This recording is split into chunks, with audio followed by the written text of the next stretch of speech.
I'm sorry, we were muted. We should be good now. Mr. Koch?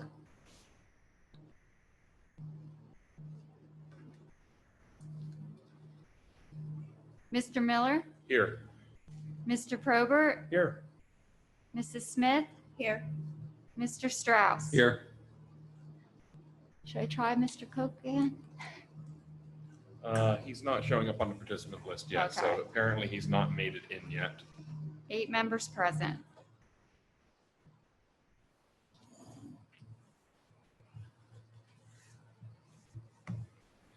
All right. Tonight we're going to begin with a presentation from the Keystone Central Foundation. Hey, I'd like to introduce to our board Melissa Bodarth. I don't know if she's met the entire board yet, but Melissa is the executive director of the Keystone Central Foundation.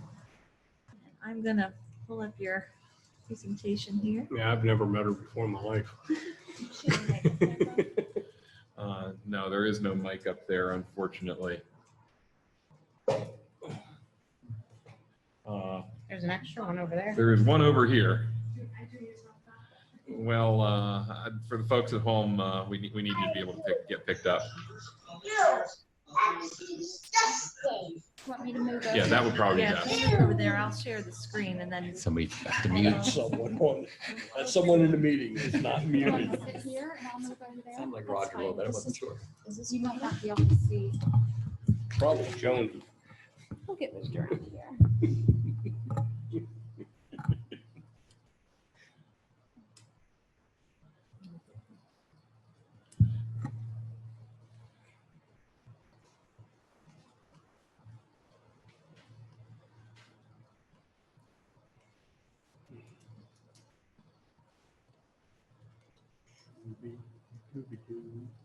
While Jackie's working on that, I can get started. Can you guys hear me okay? Mhm. Okay.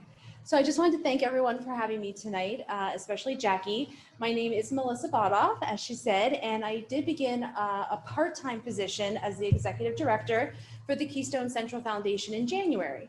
So I had almost a full 3 months before the pandemic hit, which is always great for a nonprofit. So it's been a great adventure, as I'm sure all of you can understand and sympathize, I guess, with me on that whole idea.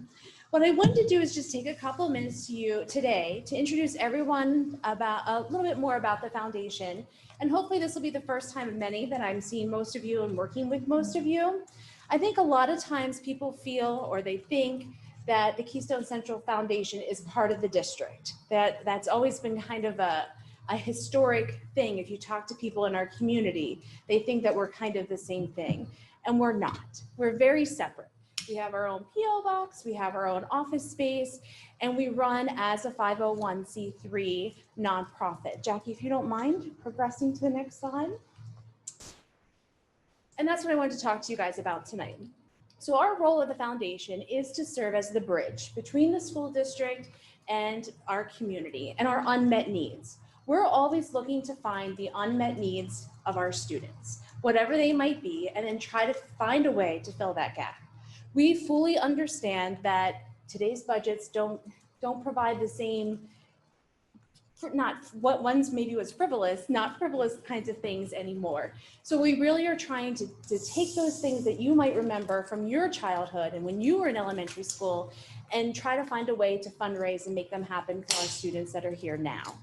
We were established in 1988. Many times people think we're a relatively new foundation, and we're not a new foundation.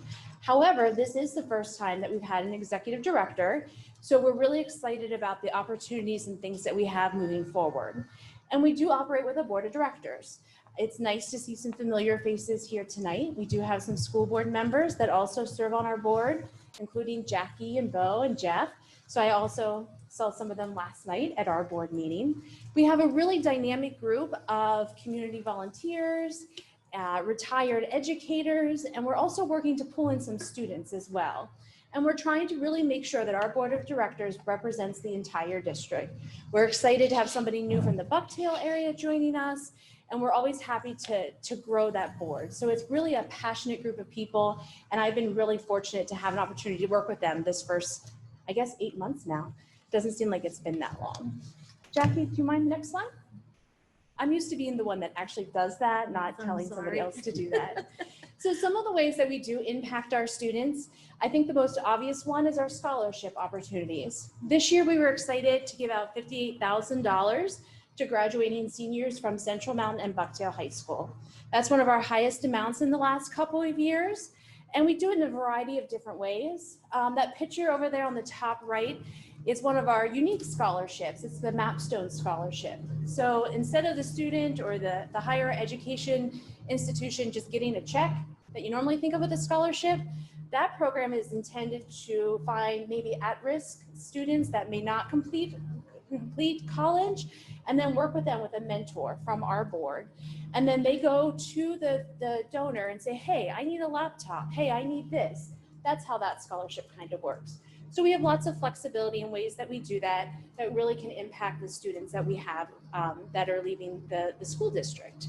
We also really want to focus on the individuals that are here, the kiddos that are in the classrooms, and really find ways that we can make their time here as worthwhile and give them as many opportunities as we can. So one way that we do this is through the LaRue Hinchcliffe Stars in the Classroom mini grants. Any of you heard of that before? A couple of you are shaking your head. So that's a program that we have each fall and spring of each academic year. We ask the teachers, hey, what's on your wish list? What couldn't you fit in your budget this time around? And apply for a grant, and we may be able to fund that. So it's a variety of different things. The picture at the bottom, the high school kids did a jazz improv workshop. I think it was a 6-week workshop where they had an instructor come in, teach them the whole process of improv, who knew, and jazz, and they actually ended up writing their own pieces and playing some things at the end of that 6-week period. It can be something as a subscription to a science magazine that maybe the teacher didn't anticipate at the beginning of the year, or anything along those lines. So our mini grants really have room to grow, and it's a great way when we do get some fundraising dollars in, we always try to put them into the mini grants and also the special funding projects. Jackie, next slide. Oh, you're on top of it now, thank you. We're clicking. So it's great that we're able to do that, but we got to figure out a way to pay for it too. So some of the things that we do, and one of my big priority areas this year is our Educational Improvement Tax Credit. This is an opportunity for any business in Clinton County to get a little bit of a PA tax incentive. If they give us a donation, we're accredited. They're also go through a process. The first year, 75% of that donation is a tax write-off for them from a state perspective. If they choose to give a donation for a second consecutive year, then it's 90%. So that's some really great program opportunities for our students. They're very narrowly defined things. So for instance, it might be a STEM project or some AP dollars for some different things like that. So we're really trying to grow that because it's a little bit more money than what we could give away in mini grants, but it's really helping some great areas throughout the district. And then of course we do plan giving and estate planning more often than not, maybe once a week, once or twice a week. I've been having someone give me a call or an email saying, hey, you know, when I'm gone, I would like to give the foundation some money to use for possibly those mini grants, or an organization that says, hey, I want to establish a scholarship and I want to grow that scholarship so it will continue over the next couple of years. So we love talking with people about ways that they can do some plan giving and estate planning to look at our charity as the charity of choice. And then of course, community donations. We are a nonprofit, we can take the donations, whereas some other entities may not be able to do that. And then it's going right back into the students and the faculty here at Keystone Central. And then of course we have fundraisers. We have a couple of cool ones coming up I'll show you here in a second. And one of our big priority areas this year has been our Alumni Association. There's always been a KCSD Friends and Alumni Association. Maybe you didn't know that. But this year we're really trying to grow the membership and come up with some really cool ideas and things to get our community really involved with our Alumni Association. Jackie, next slide. So our vision for that group is we want to ignite individuals. We want that whole sense of community feeling. We want to honor the tradition.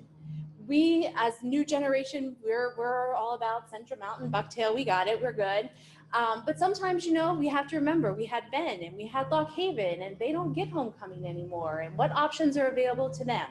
So let's honor those traditions and get that feeling of nostalgia and create that sense of community. So those are some of our goals with the Alumni Association. And then also to really work in these new graduates as well, to keep them engaged, to maybe offer them some mentorship programs. We really have some great big ideas. It's just a matter of being able to put those out and making sure that they're successful in the middle of COVID. For instance, we had our big Heritage Homecoming scheduled for the first home football game. So clearly that's not happening, so stay tuned. Hopefully that will happen in the future. Next slide, Jackie. And we're also working on an alumni cookbook. We have taken advantage of the pandemic and moved the deadline and that project up while everyone was at home cooking instead of doing lots of other things. And we're actually still looking for recipes. So if you want to submit a recipe, or any alumni or friend, doesn't have to be a graduate from the district, we encourage you just to pop on our website and fill out the form, and then we'll be getting those cookbooks printed here later in the year. And we're really excited about our Night Flight, which is our signature fundraiser event, normally in June, but we had to push it back to August 15th. And I've been really overwhelmed by the support that we've had for Night Flight. We actually sold out of foursomes, but we do have some tickets available in auction. It's really been a whole board project, and it's really taking flight with Night Flight. So hopefully I'll see many of you next weekend, and hopefully, let's fingers crossed it doesn't rain. And Jackie, the next one, yeah. So this is just, we do have a Facebook page. We encourage you to follow it. You can see lots of updates about our fundraisers and events that are coming up. And you can also go on our website. If you are interested in joining the Alumni Association or just learning more about us, there's links on there where you can sign up and join the mailing list. And I think the last slide is just my contact information. I would encourage anyone to reach out to me if you have ideas or things that you might like for us to do or consider as the Keystone Central Foundation, to reach out to me, and we're happy to consider those. Any questions? Yeah, Melissa, the community donations, Yes. okay? Whenever the community decides that they would like to make a donation, okay, can they say like, I'd actually like to make a donation, but can you put this money towards such and such? Yes, thank you for bringing that up. We can earmark the funds for different things. When you look at our brochure, if you're making a donation that way, of course you can let us know or put it in the memo section, but there's actually check boxes on there that includes things such as the mini grants, or if you'd like it to go towards CTC projects. We even have athletics as an option in case that someone feels that they would like to give there as well. So yes, absolutely. What about musical? What's that? Music? Music and arts, absolutely. Okay. Yes, sir. Hi, Melissa. This is Elizabeth. sorry. First, thank you so much. I know you're working really passionately to rebuild the relationships. And I just had 3 quick questions. I don't remember the definition of what's an alumni again? And To be a alumni, alumni member. we made it very broad, included friends, so that we could really encapsulate anybody who wants to join us and support us in any way. So it's alumni and friends. So it can be a graduate from any of the high schools from the district of the past. It can be a Central Mountain grad, or it can just be, somebody living here Just or someone far living away here. that's Okay. really interested in us. We'll take you. Okay, thank you. Yep. And I know there's never enough funding as a nonprofit, respect that, but what do you think, besides that, what do you think it would be the next biggest thing to really help your organization besides additional funding? What is it that you envision that is your greatest need? Our greatest need is buy-in, and we need buy-in from the community. We often talk about, people say, oh, we paid our taxes, so we're good, or we did this and we're good. We really want to overcome that. We really want people to buy in and see what's going on at the district and see how things are happening and want to be interested. So we feel that this is very much community oriented as well. We can't do anything without the community. That would be our biggest ask besides just plain old money. Okay, thank you very much. You're welcome. Any other questions?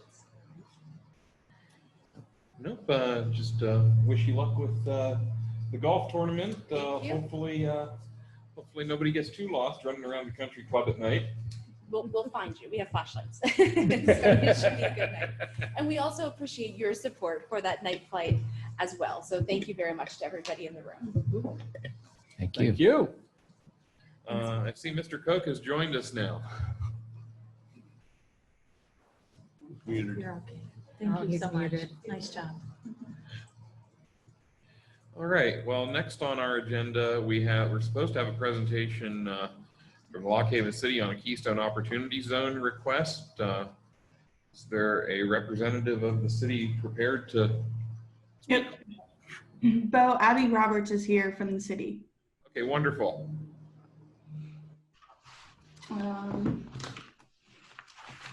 So the city of Lock Haven is looking to extend their designation of a Keystone Opportunity Zone. So this is a tax incentive zone designed by the Commonwealth of Pennsylvania and the Department of Community and Economic Development. So this actually, it's a 14.75 acre lot down by the airport. And it's currently leased by the city, well, from the city to Anadarko, and that lease is about to expire. So we are looking into a future developer that will take over that lease for a term of 25 years. That is the minimum term, and the maximum is 100 years. So this designation, like I said, it exempts businesses located in that opportunity zone. Are you all provided a copy of the resolution? Yes, it's attached to our board agenda. Okay. So there's in section 2, it lists off the taxes that are exempt. It goes through A through G there. Business gross tax receipts, business privilege tax, tax on earned income, tax on the net profits of the business, mercantile tax, tax on occupancy or use, and sales and use tax. So those are the taxes that are exempt for the 10-year period that we are extending the designation. And this has been, in order for this to go through, it has to be approved by the 3 taxing bodies, which is the city, the school district, and the county. This designation has been extended once before. It was created in 1998 and then extended in 2009, and it expires in December of this year. So it's basically the same resolution. Everything just carries over. We're just extending it a little more, trying to get to incentivize a developer to come in. Okay, thank you. Are there any questions from the board on this matter? How long is this exemption going to last? It would be for 10 years, so it would be, I guess, the end of 2031 or 2030. Sorry. Okay, so whenever, after that 10 years, that's whenever we can start collecting the business privilege tax and stuff like that from this business, is that correct? Correct. And you're more or less guaranteed to have that because the lease at the airport is, like I said, a minimum of 25 years. So you'll have 15 years in there. Okay.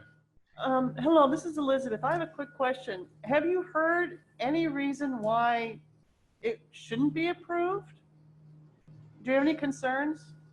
No, I don't have any concerns. And actually, there are a lot of statistics on jobs created and industries built.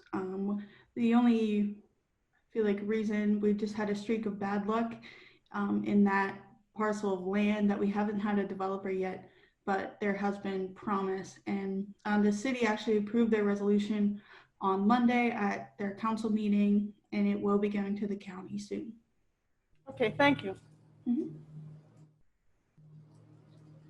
You say Anadarko currently leases the land, but they've done nothing with it. Correct. It is fenced in, but there's no building there. Are they looking at re-upping that lease or not? No, they're not. That lease will turn over to another developer. Okay, Are there developers, possible developers out there that would be interested? Yes, we do have an interested developer, and they actually requested that the zone designation be extended. okay, so you've already stated, correct me if I'm wrong, the city has already approved this, is that correct? Yes, we did on Monday night. Okay, and when is the county going to be looking at this? I'm not sure when their next voting meeting is. I actually think they have one right at this second, but we didn't get it on the agenda this month. It all has to be done by September 1st, so we can get it to CEDACOG and they can go through the process. I think the county is actually having their weekly voting meeting right now, like at the same time as we are, so. Okay. So, It is not on the agenda for tonight, I know for a fact. okay, so when would their next voting session be? I believe next week. I think they're still. Oh, they're doing, They're either weekly. I don't think they moved to bi-weekly. I think they're still on weekly. okay. So there's a good possibility that whenever we come back on next Thursday, for our voting session, we will know whether the county has approved this, correct? Not necessarily if they meet the same time we do next week. Well, I don't think they're supposed to meet the same time we do next week. I think that they, You know, Mondays and. well, they have their work sessions on Mondays and they have their voting meetings on Thursdays. But usually their voting meetings are 10 o'clock in the morning. I don't know why this one is. I think there's been some that This are is in the the evening. evening. Once a month, I think. they have one in the evening. Okay. I'd actually like to vote on this after we actually find out whether the county's agreeing to it too. I mean, I know we have the city on board, but I'd like to know whether the city and the county are on board, because if they're on board, then I don't see a problem with it. Okay. Any further question or comment on it? If you wait until the county approves it, that means then we don't approve it until next month unless we call a special meeting for that purpose, right? Mr. Cook, we're going under the assumption, and I know that assumptions are very, very dangerous things, that the county would approve it next Thursday morning or disapprove it, and we don't meet until Thursday evening. I was under the impression that meeting took place Thursday evening. Don't they meet once a month in the evening? No, they meet weekly, and usually they're in the morning. I think it's just that this happens to be the one meeting out of this month that is in the evening, meeting tonight. Okay, I get it. Thank you. So then we probably would know next week prior to our vote. Mhm. Well, thank you, Ms. Roberts. We certainly appreciate you bringing this matter to our attention. Yes, thank you very much for having me. Thank you. Thank you. Do we have any visitors signed up to speak tonight? There are no visitors signed up to speak. Okay. And then we'll move into the superintendent's report. Been a little busy. I'm just going to give you the highlights. Many of you may be aware that last week the PIAA issued a statement regarding the elimination of spectators at sporting events. And then today, the Department of Health and the Department of Education jointly recommended that all youth sports be postponed until at least January 1st in an effort to protect children and teens from COVID-19. They're in the process of updating the sports guidance for schools. So Governor Wolf made an announcement prior to the guidance being updated on the website. So the PIAA in return lashed back with a press release this afternoon that said, today Governor Wolf issued a statement of strongly recommending no interscholastic and recreational sports until January 1. We are tremendously disappointed in this decision, and our member schools have worked diligently to develop health and safety plans to allow students to safe return to interscholastic activities. The PIAA Board of Directors will meet tomorrow afternoon, Friday, August 7th, 2020, to review this action. PIAA will have an official statement tomorrow afternoon. So PIAA is not part of the Department of Education. They are a separate group. So there has been some battling back and forth between these entities for over the last several months, going back and forth between athletics and safety. And quite honestly, I find it disheartening that they cannot provide schools with clear direction. Ultimately, I believe it's unfair that our student athletes, coaches, and families are used as pawns in their battle. I have called the PIAA office this morning for clarification on the spectators in events because I could not understand how PIAA had the authority to tell school districts who could be present for activities on their campuses. I was also seeking for ways to accommodate our band and cheerleaders for football games. So I really felt strongly that if it's clear to have football games and football players who practiced all summer, it was also fair to have band members and cheerleaders present at the same events. And again, I'm unclear as to how PIAA can tell us who's present on our campuses. So I was seeking clarification from Dr. Lombardi, and I have yet to have my call return. So stay tuned for an update on this. I personally will plan to wait for the PIAA statement tomorrow and then determine next steps for our student activities. But as of right now, I have not suspended any activities for the district just based on this because we have not seen any written guidelines or direct guidance. So far, it's been political statements and press releases. Most importantly, we have been focused on the reopening of schools and developing further details for our flexible learning solutions for families. A lot of communications need to take place because many folks have lots of questions. Our families, the deadline for families to make a choice for their students was July 30th. 68% of our families have decided to return to school in a face-to-face model in our classrooms.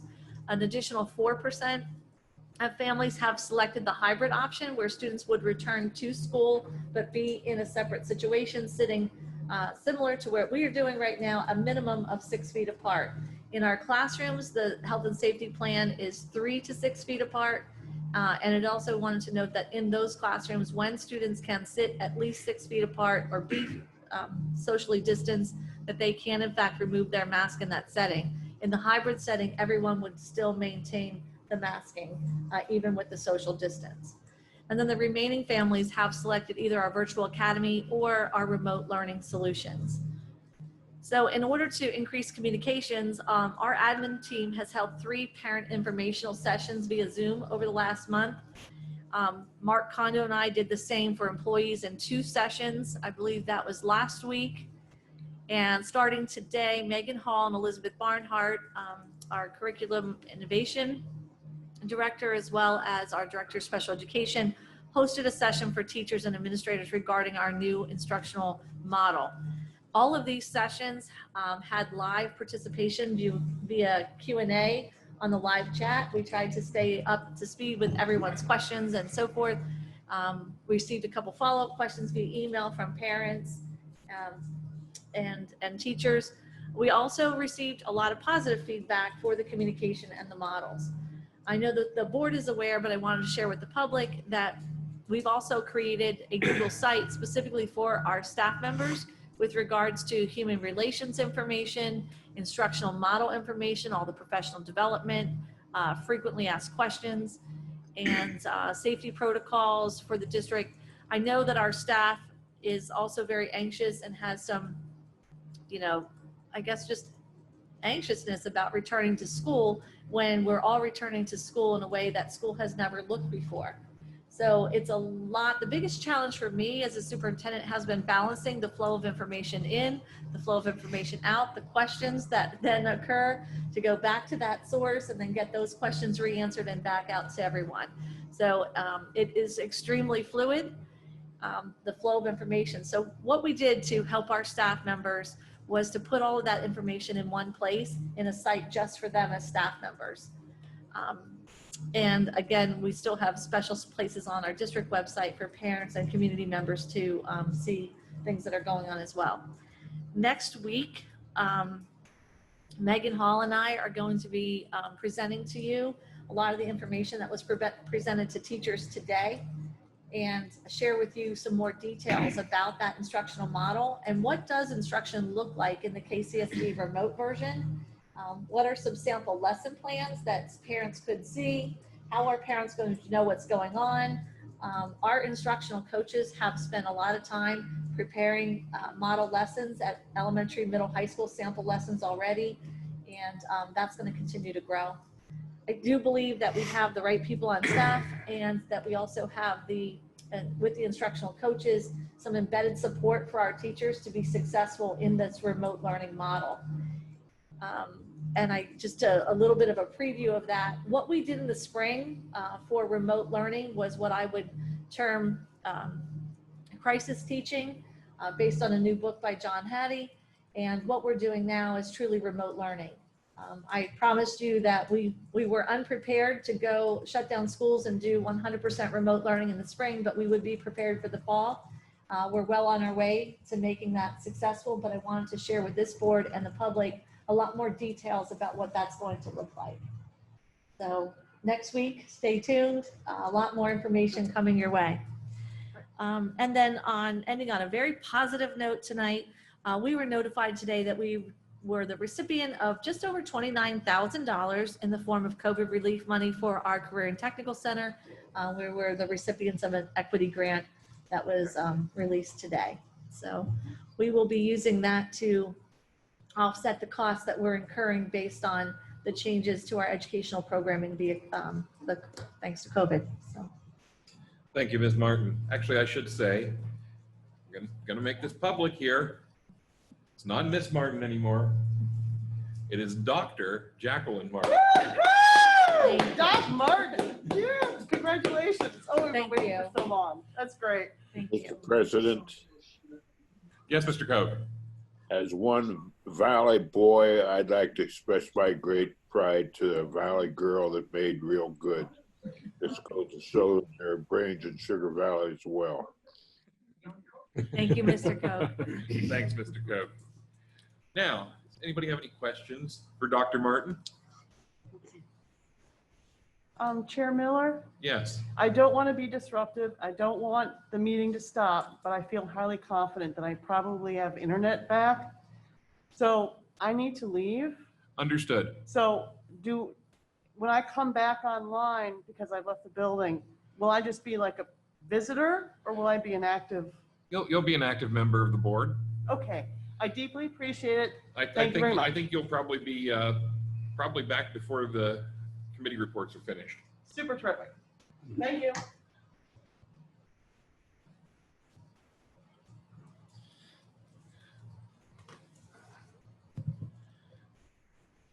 Okay, so we're going to start with committee reports, and we'll start with the Facilities Committee. Mr. Johnson.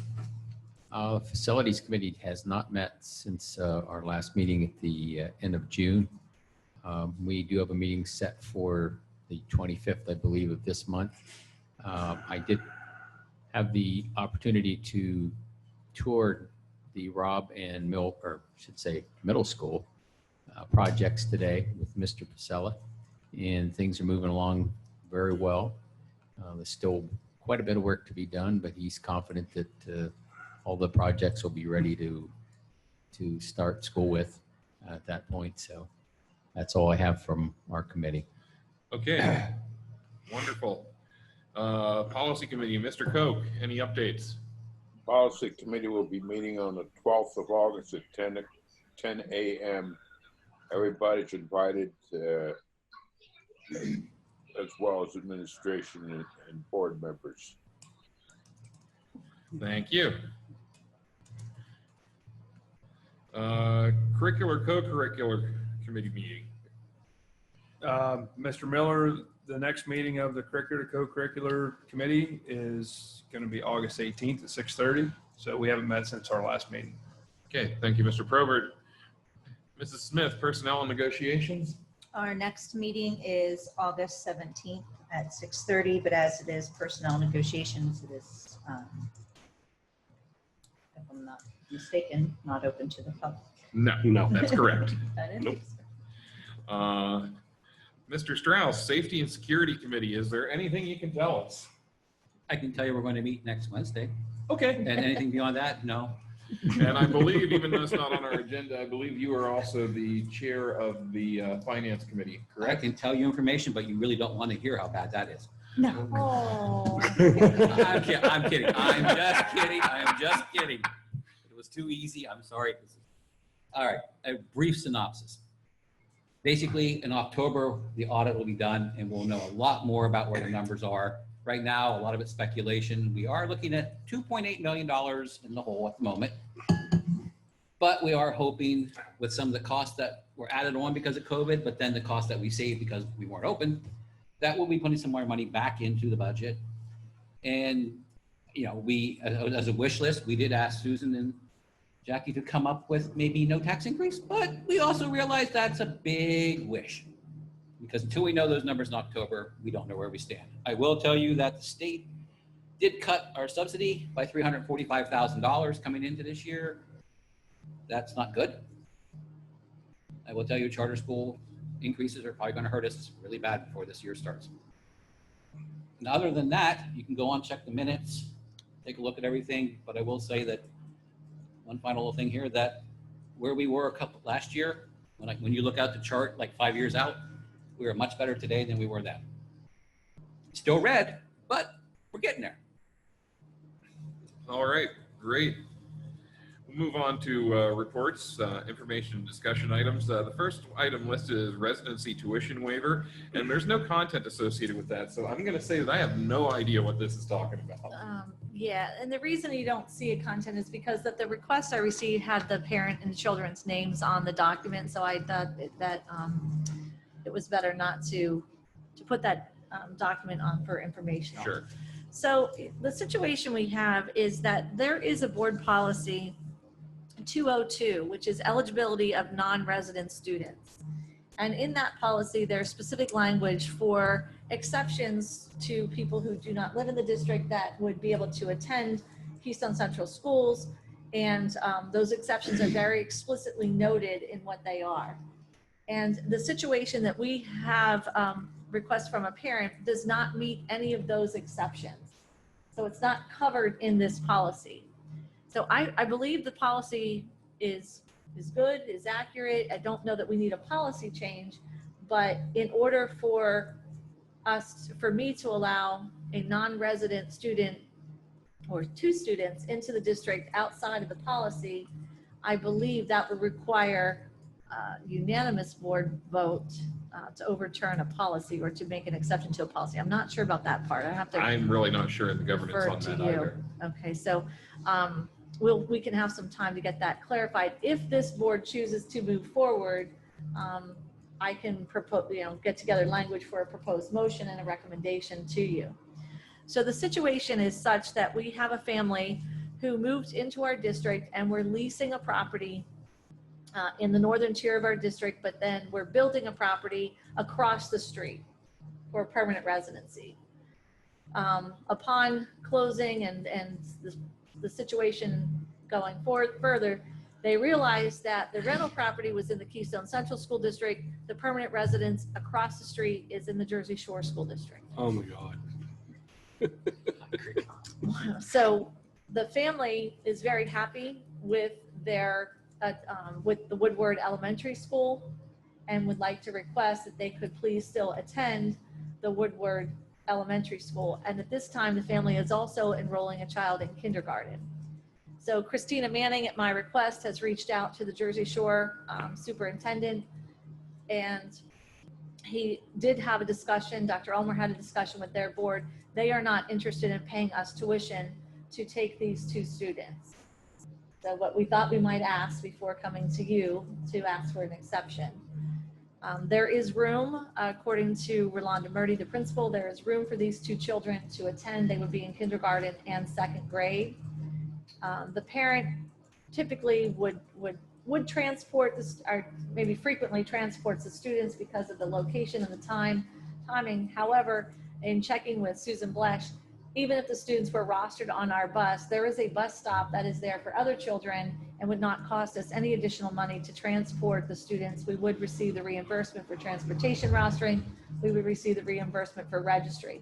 But the board would have to agree that this family would be permitted to have their children attend tuition free? Mr. Miller, I would say that it sounds like it's a benefit to these children, and irregardless of Jersey Shore's decision not to fund us, I'd say that it's overwhelmingly a good decision to let them attend our school. That's my opinion. Okay, did you have anything more you wanted to say about that? No, I mean, other than if you make this, you know, the question typically when you make exceptions or the exceptions in the current policy are usually temporary for 1 year or the remainder of a school year. These children are younger, so if this decision is made, I would recommend to the board that we don't make a decision for 1 year and expect the family to move. If we're going to accept them, I don't think we disrupt them a year from now. So I feel personally it's all in or not. I have a question. Okay, so now we are only, for elementary school, we only go to 4th grade. So would they continue in our schools? Would they then go to our middle school? Or after 4th grade, would they then go to a Jersey Shore elementary school? Like, how would that work? In my conversations with the parent, I perceive that they would stick with Keystone Central, but the parents always have the right of choice where they enroll. My only reservation about it is, are we setting a precedent here that may create problems in the future? That's the same thing that I was wondering. Okay, are we setting a dangerous precedent that could send us down a slippery slope that we don't know about? You know, I don't have a I problem. mean, I'm good with it, but at the same time, let's say there isn't something else that arises down the road. And then all of a sudden now we have to say, okay, well, we're going to charge you guys, but we didn't charge these people. So that's my big concern there. Mr. So, President, Yes, Mr. Koch. it seems to me we can decide each issue on its own merits. If we pretty well feel that this is a meritorious situation, warrants our positive vote, we can judge that on its own merits. And I think that we should be able to take each case one by one on their own merits. If others come down and we does not have the same merit, we vote no at that time. So I think that I don't know if we're setting a dangerous precedent if we're able to judge each issue on its own merits. well, the only thing that I'm concerned about is that in the past, we have actually had someone have to pay their tuition. And now we're saying, was it like about 5 years ago, I think, there was somebody that came in and we actually had them pay. And now we're saying, okay, you know, trust me, I want them to come here. Okay. It's great because they're saying, look, I can actually go to Jersey Shore, but I like Keystone Central. So that looks good for us. Okay. But at the same time, we're also looking at the fact that later on, you know, I'm just concerned about the precedents and, you know, past practice, if you'll say that. I find it tremendously unfortunate that somebody decided to use the center of a roadway to define political subdivisions. And that just seems so wrong for so many reasons. I can understand using a body of water or, you know, some sort of, you know, longitude or latitude, but to follow a roadway just seems like you're cutting a community in half. You see, that's what makes this situation unique. This is a unique situation in that regard. The previous situation that Roger was referencing had its own facts. We made our decision at that time. I don't think that set a precedent for this one. If the people that bitch about not charging this person tuition, but they charge them that tuition, the facts are totally different. That's what I mean, judging each situation on its own merits and what's best for the people and the students. So would this be like an MOU that we're looking at doing? No, I think it would require, I want to make sure that we would be taking the right motion to go in contradiction to an established policy. I will also say too, this parent has been seeking an answer for this since March. We've been with Jersey Shore's superintendent leadership changing over. We've had some delays in getting communications and meetings set up. We've had 2 canceled meetings. And then finally, Christina was able to get in touch with the super via phone and let their board discuss. And of course, the parent's very interested because if the district says no, then the next step for them is to either determine to put their children in Jersey Shore School District or a virtual charter school. And I think that this situation is unique. It's not that just like this family moved into the community. They were part of our school, at least one of the 2 children. And I don't think disrupting that child's education, friends, learning community at Woodward is fair to that family. Nor do I think it's fair to have a sibling in the same family separated from their sibling in the same school, so in 2 different school systems. I agree with what you're saying. Like, I would much rather they stay here. I'm just kind of curious as to, is Jersey Shore saying we will absolutely not pay you anything? Would we be able to negotiate something with them? Like, I want them to stay whether they pay for it or not. But I'm just saying, for future reference, if this is to come up again, I mean, maybe their only other option is that they're going to enroll their kid in charter. So you're going to pay that tuition, full tuition to the charter. We're offering half, or, I mean, is that an option? Christina was the one that spoke directly to the superintendent. So.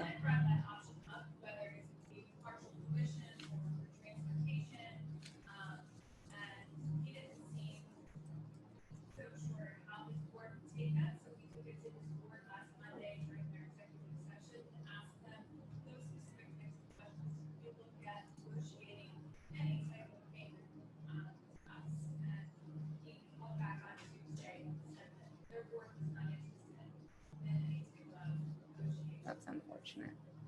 So they're going to collect the property tax, but we will get funding reimbursement for the bus and for state subsidy for the number of That students. is my understanding, but I would verify that for you before I ask you to take a vote. I am a little concerned if if Jersey Shore also gets the state subsidy. Is it because I'm worried it's already a liability issue on our part then? I don't know how they could possibly get the state subsidy if the state's $10, not enrolled in They their can't get the district. state subsidy, but they would get the Property real estate tax.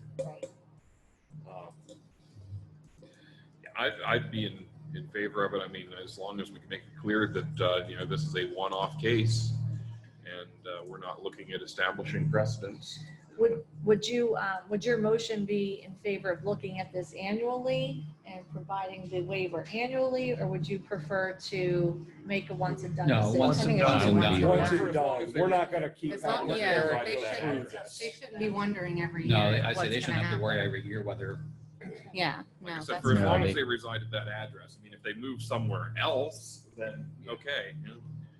Yeah, I would say that would be an important factor to put in there. It's the fact, as long as they maintain that residence, they would be able to attend Keystone schools. I'm not sure exactly where this location is, but based on the fact that the roadway is the dividing line between the 2 districts, I think I could pretty easily figure it out. And I would say with some degree of certainty that online education probably isn't a great solution in that particular region because connectivity can be a bit of a problem there. Okay, so it sounds like there seems to be enough interest to develop a motion and affirm some additional information for the board before moving forward. Okay. Thank you. Thank you. Okay, next on our agenda is the treasurer's report. Any questions or comments? We have no items under section G for board business. So section H, we have minutes from our work and voting sessions last month, and also the August 4th Finance Committee meeting. Any questions or comments on the minutes? Hearing none. Mr. President, I'd actually like to make a comment and state that I was very glad to see that there was a unanimous passing of the school safety program and how everybody has gotten on board and has gotten behind that. And whenever the vote was taken, that everybody voted yay. I think it was a very comprehensive bunch of work that went into putting that together. So Yes, I so agree. that's why I'm willing to say that, I'm happy. I'm sorry I wasn't here to say yay. So just so you know, yay. Okay. All right. We have no policy items on the agenda for tonight. So we'll go on to item J, business. Item number 1 is bills for payment. Questions or comment? Item number 2. Oh, I'm sorry. I'm here, Bo. It's Lizzie. Okay, yes. Is there anything that anyone in administration wants to highlight or anything on the report or any thing that's a bit unusual or added? Otherwise, that's my only question. Thank you. To the list of bills. From the list of bills. Mrs. Blesh is here shaking her head no. I know you can't see her or hear her. At least I would hope you didn't hear her shaking her head. That would be odd. But Funny. I'm not aware of anything that should be brought outside of normal I didn't business. see anything. Okay, thank you. A student activity report. This probably has not changed a whole lot because there really weren't any fourth quarter student activities. Any questions or comments on that? Not, we'll go on to J3, which is to approve agreement between the Keystone Central School District and Gallagher Carpet for tile flooring at the Central Mountain Middle School not to exceed $21,391 paid for by the 2020 bond issuance. Questions or comments? Weren't we going to utilize the cement buffer? Yeah, Roger, that, I was talked to Rob today, and that these are for areas that they can't use the buffer on, for like closets and some other areas, and also some, I think they're gonna put, and some offices in that. These are just places that they can't use the buffer on. So, Okay. All right, I'm just curious. Yeah. Okay. Item J4 is to approve the agreement between Keystone Central School District and Gordian for electrical work at Liberty Curtin Elementary for air conditioning units not to exceed $92,067.45 paid for by the PCCD grant funds. This is so that all of the portable, or I should say, I guess maybe temporary air conditioning that we got for Liberty Curtin can actually all be powered up. Questions or comments? And this one's just for Liberty Curtin, correct? Correct. Thank you. J5 is to approve the agreement between Keystone Central School District and Gordian for a freezer at the warehouse not to exceed $60,716 paid for by capital funds. Got to keep the food cold. The other one froze up, didn't it? Yeah, This is one that's been trying to replace since last winter. Okay, it's a necessity. sounds like it's And necessary. it's coming out of capital funds and not food service funds, correct? J6, this is an interesting name. Dude. Approve the agreement between Keystone Central School District and Dude Solutions for district-wide facility use and maintenance work order system not to exceed $9,428.84 paid for by the general fund. It's, seems like it would be something that surprised we didn't already have, or maybe we did and it just isn't I working think so we well. do. It's annual renewal.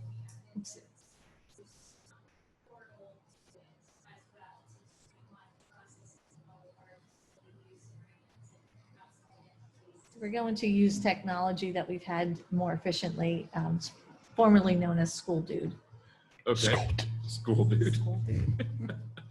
I can't get over the I have name. to start using that every time I go to Starbucks. They ask me what my name is. Dude. Questions or comments? Hearing none, item J7. This is to approve the agreement between Keystone Central School District and Nittany Learning Services for AEDY services for the 2020-2021 school year to include prepaid seats not to exceed $90,000 paid for by the general fund. Questions or comments? I would like to provide the board with some additional information with regards to this item. So for long before I've been in the school district as your superintendent, the district has been contracted with Nittany Learning Services for AEDY services, as well as Justice Works for AEDY services. The district typically buys some prepaid seats at each one of those locations, which both of those locations have been in the Williamsport area. So I believe my exact number, Christina, would have been, we prepaid, I believe 6 or 7 seats in the past, combined between those two entities. Nittany Learning Services came forward with a different proposal this year. They're no longer going to be operating out of the Williamsport area. They were going to expand their services in the Pleasant Gap area. But in addition, without raising the price of the seats, what they've included into their proposal was providing the transportation on their dime with their staff members who are trained to work with students who need AEDY services. Therefore, we're buying additional prepaid seats from Nittany Learning Services, but no seats from Justice Works this year. And the anticipated savings in transportation is somewhere in the neighborhood of $200,000, if I could just confirm that number with Susan. Okay, and just so that all the folks listening at home understand what the acronym AEDY means. Alternative Education for Disruptive Youth. So this would be, there are legal reasons that students would be placed in AEDY placements. You can't just place students there because you feel like it or you recommend it. There's very specific criteria. If a student had a weapons violation, drug and alcohol violations, and other illegal offenses. Okay, thank you. Questions or comments? Mr. President, I have a question on the Nittany Learning Services. In their contract, there is one line that I'm just a little concerned with. If the district has to close down, let's say in 2 weeks, and we're down for like 4 or 5 months, the way the contract reads, we still have to pay them. So we still paid these contracts in the spring closure as well because they continue to provide services remotely Okay. to those students. And if we do close our facilities, we're not closing school, and they would still be responsible for educating and providing the Okay, support. so everything still continues, Yeah. whether it's online for them also. Yep, that's Okay. a great question, Randy. Thank you. Mhm. Any other questions or comments? I feel like that's going to be a common question all the time. What if we shut down for Could be, just yeah. about anything? Well, the answer to that question changes daily. Yeah. So I try to be Charlie as much as possible. let's see.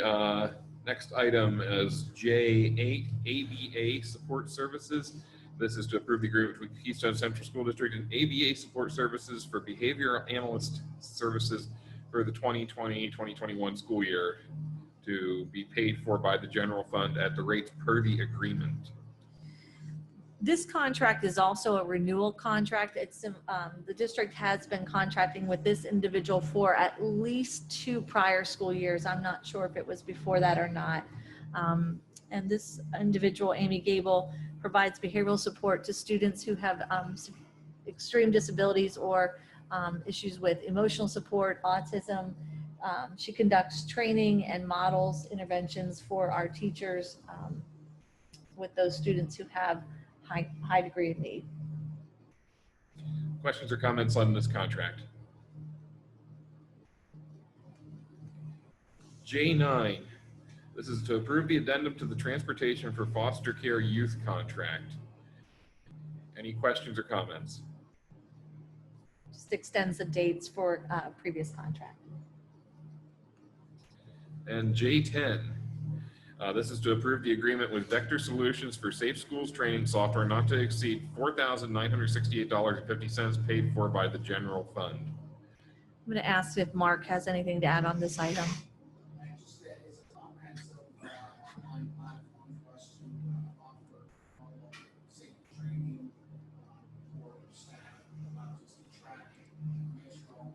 excuse me, I'm sorry, Bo? Bo, I don't mean to interrupt, but we can't hear anything if he's not at a mic. Mark said it to the mic. Thank you.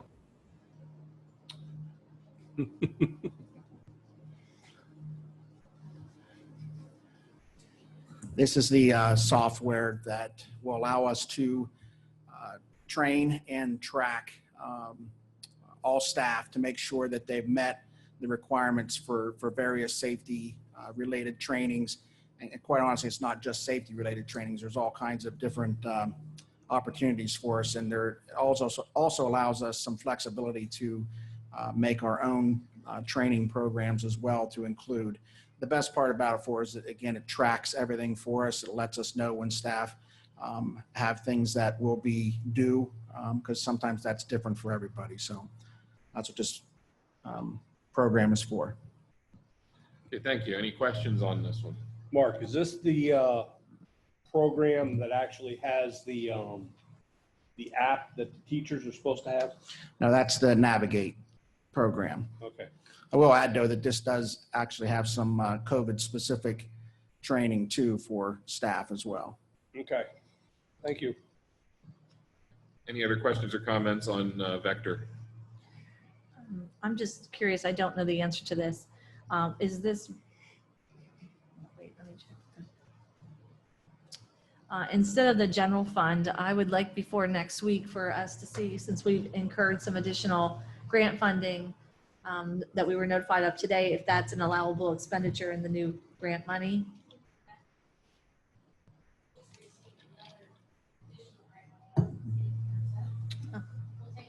Okay. That may be a change for next week. If that changes, we'll be sure to call it to your attention. Okay, Okay. great. Moving on. Item K1, personnel. This is our normal every month leaves of absence, substitute pay raises, employments, assignments, and resignations and retirements. Does anybody have any questions or comments about the personnel list? One comment, and I'm usually the cheapest one here probably, or maybe close to the cheapest one. Sub pay for custodians and cafeteria workers is a joke. There's a reason you don't get many. $9 an hour. Work at Walmart for $12 an hour. I think we probably ought to look at maybe somehow or another bumping that up a little bit, because we do, especially now with COVID, we're going to actually need substitutes to come in and work the kitchen. We're going to need substitutes if we're going to tell everybody that our rooms are clean, being sanitized every day and night. We need substitutes. I think we probably ought to take a hard look at upping that number a little bit. I would concur with Randy. I just also would like to maybe even extend that to some other substitutes that we haven't paid for in the past that we may be in need of in the future, which would be administrative substitutes as well. I would certainly concur with that position. My only question is, I would ask that Mrs. Bletch check the budget, see if we have the money in the budget. And if it's there, then without any question, we should do without any hesitation. I totally agree also. It would be interesting to find out what the other regional school districts are paying. There's probably going to be competition. Well, we're assuming there's going to be competition this year. I know that Tracy Long has reached out to find out what other groups are paying for substitutes. Not sure if we got numbers on that. Did we, Trace? Teachers, but not support. I'm also interested along the lines of what you're saying, Mr. Koch, would be that in light of the COVID situation and the health and safety plan, we would be possibly incurring additional costs in those areas, particularly for custodial maintenance. Would they be allowable expenditures in some of this new grant money? Yeah. So that would be another area that we could look for that, that money. That'll work. Okay. Any other questions or comments on personnel? If not, we'll go to athletics. L1 is the athletics personnel agenda, which has a bunch of volunteers, some assistant coaches, and looks like some game workers too. Also under L, actually that is the only thing under L1. Any questions or comments? I have a question, President Miller. Yes. So I see we have a whole list of volunteers, which is great. And we also have some new hires due to resignations and such. So with the uncertainty with fall sports, and some of these are actually spring coaching positions,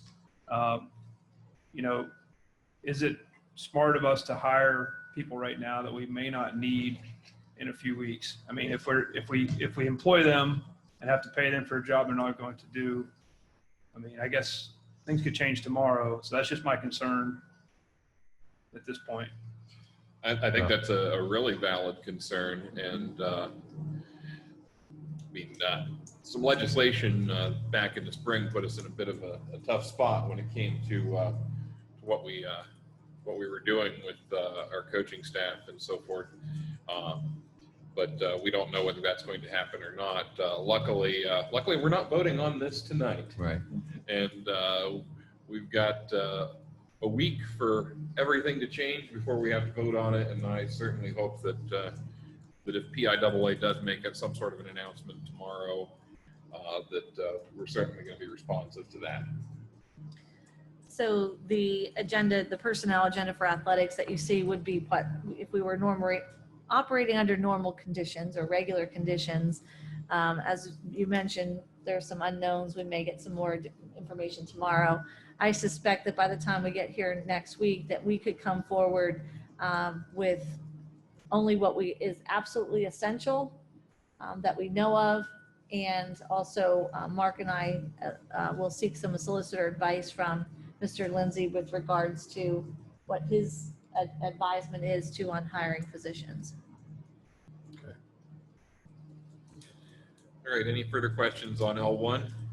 Not, we'll go to L2, which is the 2020-2021 Booster Club organization and officers. I guess we have to approve that. So, are there any questions or comments on that? Hi, this is Elizabeth. I just had a quick comment. Thank you so much. Whoever made this new spreadsheet compared to yours, it's really exceptional, easy to read. And my question is, have we ever had discussions on if there could just be maybe one umbrella booster club that would have 501(c) status, and then they could all utilize it? Or have we ever talked about that? Or could that possibly be a conversation in the future, maybe a committee or something? I think that has something to do with the Title IX, that there's, that's why all these things are broke out separately, Well, if I'm not mistaken. Can't they use the foundation's 501(c)? No, because they're not part of us. Oh, They're not. okay. Well, the booster clubs are technically separate entities. There's definitely Title IX implications with booster clubs as well. And to answer your question, Elizabeth, I believe that if we're going to entertain a conversation of that nature with that depth, that we should start at a committee level. And since those booster clubs support co-curricular activities, my suggestion would be co-curricular committee if Mr. Probert desires to add it to the agenda. Okay, thank you. Eric, do you think that might be something you might be interested in the future, or? I think that's worth a discussion at the committee. Yeah. Oh, super. Okay, thank you. All right, thanks. Anything further on booster clubs? Not, we'll move on. Problem with booster clubs is that each booster club has its own turf. So you're going to get into an emotional argument almost in every case. The band parents have their turf, the football has its turf, the wrestling has its turf, and so on and so forth. So that could become a rather emotional issue, so be careful. And I agree with Yeah. that. I think you get, and you have to decide how they divide up the pie. And that's probably going to create a lot of problems. Oh, I'm sorry. I know we're going to talk about it in committee, but what I meant, if there was one booster club or something where there was a nonprofit number for all the booster clubs, they all kept their own identity and everything, and their own budgets, their own everything. It's just that way, when they purchase items, they wouldn't have to pay tax, and then maybe if someone donated to them, There'd be a 501(c), that's all, but it'll be in committee, but thank you so much. I hope that clarifies what I'm kind of thinking. Okay, thank you. Moving on, item M, negotiations. There's 2 grievances listed here. I'm not entirely sure that we can discuss those grievances, but seeing how they have been posted as public content, Mr. Kondo? Yeah, the one is the situation where an employee had retired and did not qualify for the early retirement incentive or the retirement incentive of healthcare, and they had asked if they could receive said healthcare, even though they didn't meet the criteria. We had denied that request, and the association essentially has appealed that to the board. So it'll be on your agenda for next week as to whether or not you want to agree to it or not. The second grievance, and personally, I view that along the lines of the bid day grievance that was filed. It's sort of part of that whole process. We had recently placed some staff members, again, to try to effectively and efficiently use our staff as best we can. And the association felt as though those positions, or that rather administration, moved those people outside of what we are allowed to do based on contract language. We, of course, disagree with that. And again, they've appealed that to you as the school board. Also I denied it because there was lack of information on specifically which employees, because employees were transferred and placed in positions for different reasons. Okay. Well, I think that the specifics of this probably does fall under personnel and legal matters. So if anybody has any further questions, we can take that up in exec. Item N is students. There are 4 handbooks here: elementary student handbook, mid-level student handbook, and secondary student handbook, and virtual academy student/parent handbook. So lots and lots of work went into creating these. There was, and I did ask Mrs. Manning, who I've delegated responsibility for overseeing the revisions to the handbook. She worked with the principals for some of those changes.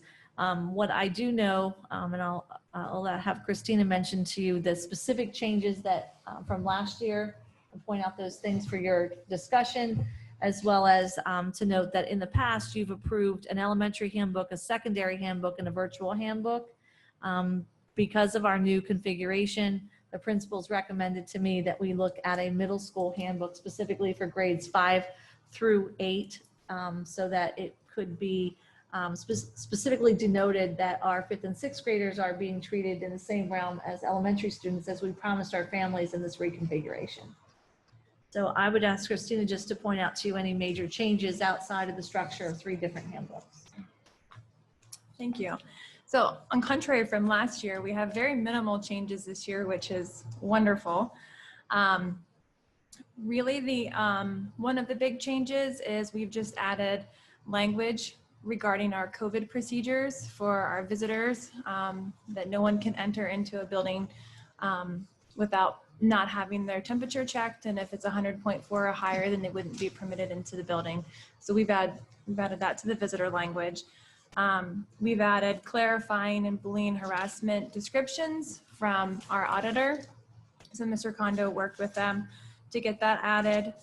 We updated our consequences for vaping and tobacco products per the law when that updated, that now saying that if you are in possession of any of those items, you could be cited and receive a citation for that through our police department. So we updated that consequence as our policy changed.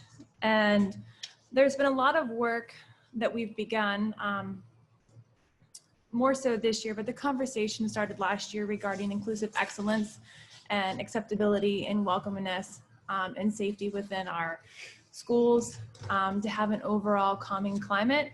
We want to make sure that our students, all students, feel safe and welcoming and supported within our environment. So the one update that we felt needed to be made and addressed specifically in our handbooks is in regards to our dress code, in regards to clothing or masks, that none of them represent the rebel flag or a swastika or any other type of symbol that would incite a negative reaction from somebody. Typically in the past, our handbook said that if someone was offended, they had to come forth and say, I'm offended by what so-and-so is wearing, and then that student would be addressed. We don't feel that that should be the responsibility of that student, because that student then is going to feel targeted. And we feel like there's really no place in a public education setting for such attire, that we want to be welcoming and serving to all, and that they shouldn't have to point that out. So that this also then lets the principals be able to address each of those situations if they would come to fruition. But we hope that wouldn't be the case. And as Dr. Martin mentioned, the addition of the 4th handbook, which is really exciting. I know the middle school was very excited to get that implemented, so that we can definitely show a school within a school at the middle level and not just have a secondary handbook. So those are really the only changes. Very minor. Any questions? Any questions? Hi, this is Elizabeth. I had a quick question. I'll be honest with you. Did you say a temperature of 104? 100.4. Oh, okay. Sorry. Thank you. That's wonderful to hear. Okay. Thanks for the hard work. Yeah. Well, we don't have to worry about anybody He having doesn't anything know, unless they go and see 100.4. them. So. Yeah, we would send you to the hospital, Elizabeth, not just home. Yeah, put me in an ice bath. No, seriously. Thank you. Better we'll just stick you in this room, which is now really getting cold, Freezing, quite right? cold. Better for Jerry. Okay, well, any other questions on handbooks? If not, and there's no other business, we will move to adjournment. And I think we're going to take about a 5 to 10 minute break, and then we'll come back and reconvene our executive session from earlier. I think that Mr. Koch and Ms. Lynch, you probably have the links for that. I hope that the link is working. Yeah, it's the same one as we used at 6 o'clock. Got it. Okay. Okay. Keep your fingers crossed. So, We'll wait for you, Wayne. All right, with that, I'll make the motion. I'll second it. okay, wow, I didn't even have to ask. Without objection, meeting adjourned.